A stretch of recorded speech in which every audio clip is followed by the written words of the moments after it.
Assalamualaikum warahmatullahi wabarakatuh. Perkenalkan, saya Sabania Gesok dari Prodi Komunikasi Penyiaran Islam semester 7. Saya akan memaparkan materi mendengar dan merespon dalam Human Relation. Dale Carnegie dalam 9 Principle of Human Relation menempatkan keterampilan mendengar mendahului keterampilan berbicara. Sebab jika seseorang terlebih dahulu mendengar, maka dia dapat memahami dan mengenal siapa lawan bicaranya, apa keinginannya, apa obsesinya, dan apa suka dukanya. Ketika giliran berbicara, kita dapat berbicara tentang hal-hal yang dia sukai sesuai kebutuhannya. Dan dengan demikian hubungan kita akan semakin dekat. Kemampuan mendengar menjadi faktor penting dalam komunikasi dan human relation untuk membangun hubungan antar manusia. Jack Welch sendiri mengatakan bahwa tugas utama dari seorang pimpinan adalah mendatangi dan mendengarkan bawahannya. 80% tugas seorang CEO adalah berinteraksi bersama anak buahnya dari segala level dan banyak mendengar dan menyimak. Apa sih pengertian mendengar itu sendiri?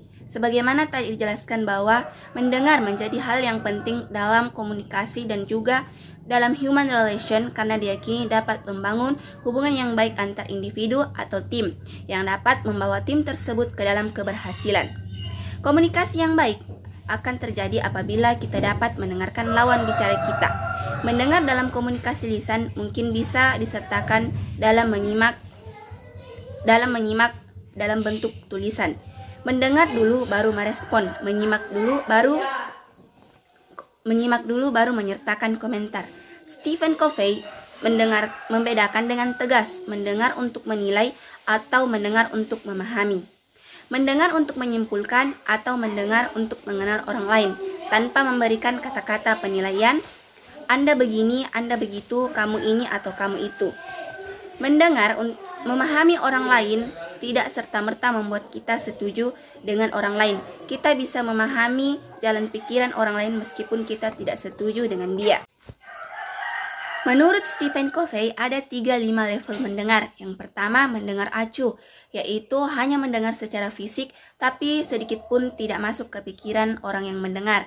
Yang kedua, mendengar pura-pura, yaitu sikapnya seolah-olah mendengar padahal pikiran dia tidak sedang dalam situasi pembicaraan yang sedang berlangsung. Kemudian yang ketiga, mendengar selektif atau autobiografis, yaitu mendengar berakhir dengan penilaian dan tuduhan.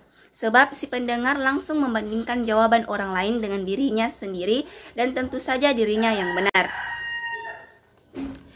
Mendengarkan juga memiliki kekuatan yang banyak dalam membangun hubungan dengan orang lain, antaranya menjauhkan diri dari kesulitan dan menjadi mendengar yang baik. Seseorang cenderung lebih teliti memperhatikan petunjuk, saran, peringatan, dan sehingga terhindar dari kesulitan atau masalah akibat kelalaian. Yang kedua, menerima banyak informasi dan menambah banyak wawasan.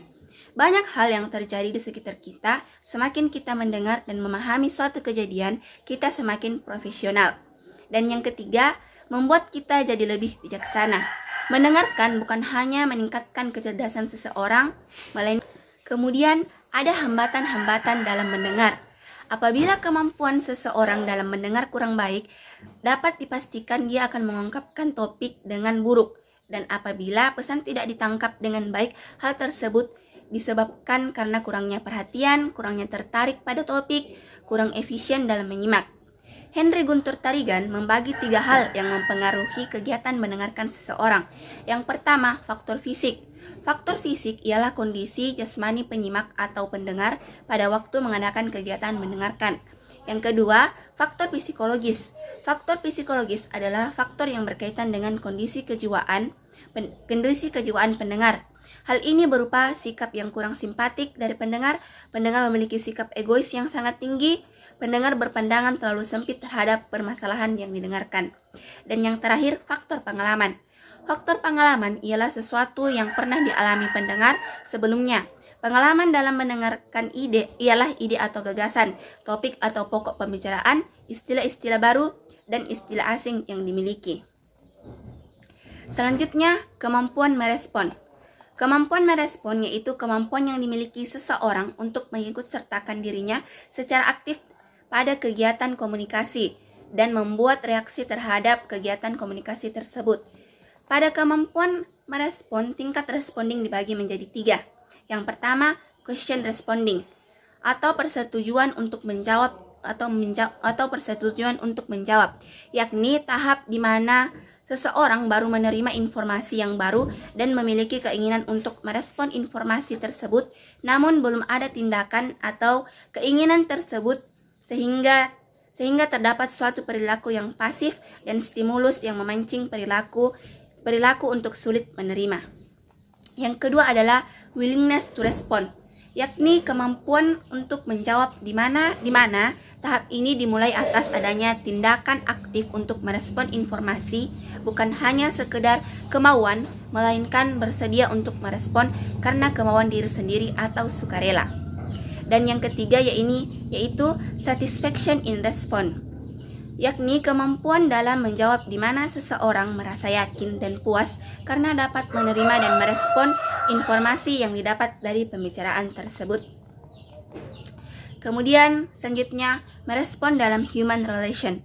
Merespon dalam human relation yaitu suatu proses komunikasi akan berjalan dengan baik apabila alur tahap-tahap komunikasi yaitu dimulai dari adanya bahan atau informasi yang disampaikan, kemudian informasi tersebut disusun agar bisa dipahami orang lain.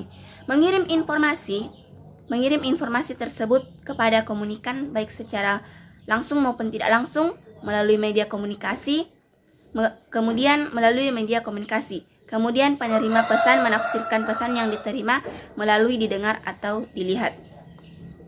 Pada hakikatnya, respon dalam komunikasi dapat menentukan hubungan dengan seseorang apakah baik atau tidak. Menurut Aswar, respon diklasifikasikan dalam 3 jenis, yaitu yang pertama, respon kognitif atau pernyataan mengenai yang diyakini. Yang kedua, respon afektif. Dan yang ketiga, respon perilaku atau berupa pernyataan, tindakan, atau perilaku. Sekian, itulah tadi pemaparan materi dari saya. Kurang dan lebihnya mohon dimaafkan. Saya akhiri. Assalamualaikum warahmatullahi wabarakatuh. Terima kasih.